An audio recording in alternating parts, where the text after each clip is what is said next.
Hurairah radhiyallahu anhu bahwasanya Rasulullah SAW bercerita mengenai malaikat maut saat hendak menjumpai dan mencabut ruh Nabi Musa alaihissalam.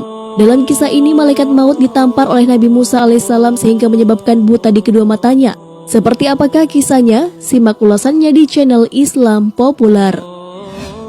Tapi sebelum lanjut, jangan lupa klik subscribe, like, dan lonceng notifikasi kalian untuk mendukung channel ini agar terus menyiarkan syiar Islam.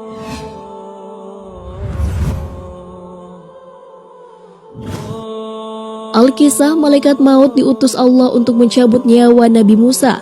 Sebagai penghormatan kepada sang Nabi, malaikat maut pun mengubah wujudnya menjadi manusia. Namun ia justru mendapat pukulan dari sang Nabi. Bahkan pukulan itu membuat mata malaikat maut terlepas dari kelopaknya. Pasalnya Nabi Musa tak mengenali pria yang mendatanginya merupakan jelmaan malaikat.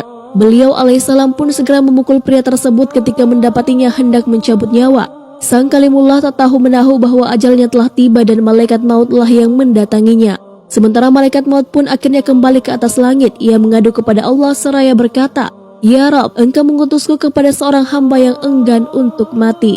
Allah kemudian memulihkan mata malaikat maut seperti sedia kala. Rabb Al-Hayyu berfirman, "Kembalilah dan katakan kepadanya agar meletakkan tangannya di punggung seekor lembu jantan. Baginya usia setahun pada setiap helai bulu lembu yang tertutup oleh tangannya." Malaikat maut kembali kepada Nabi Musa lalu menyampaikan perintah Allah. Kali ini Nabi Musa mengenalinya sebagai seorang malaikat. Beliau pun hendak melaksanakan perintah tersebut. Nabi Musa lalu bertanya kepada Allah, "Baik wahai Rabbku, selanjutnya apa yang akan terjadi?" Allah pun berfirman, "Selanjutnya mati." Mendengarnya Nabi Musa terkejut. Tahulah beliau bahwa hari itu adalah hari kematiannya dan ia hendak diberi perpanjangan usia. Nabi Musa pun menolak penangguhan kematiannya. Kalau begitu, sekarang saja. Sudah menjadi kebiasaan para nabi bahwa Allah selalu menawarkan kematian atau penambahan umur saat hari kematian mereka. Namun para utusannya memilih meninggal dunia, menuju Ar-Rafiqul A'la bertemu dengan sang kekasih Rabb Al-Alamin. Hal ini juga terjadi pada Rasulullah di hari wafatnya beliau. Namun beliau SAW memilih tak dipanjangkan usianya dan lebih menyukai tempat yang disediakan untuk beliau di sisinya.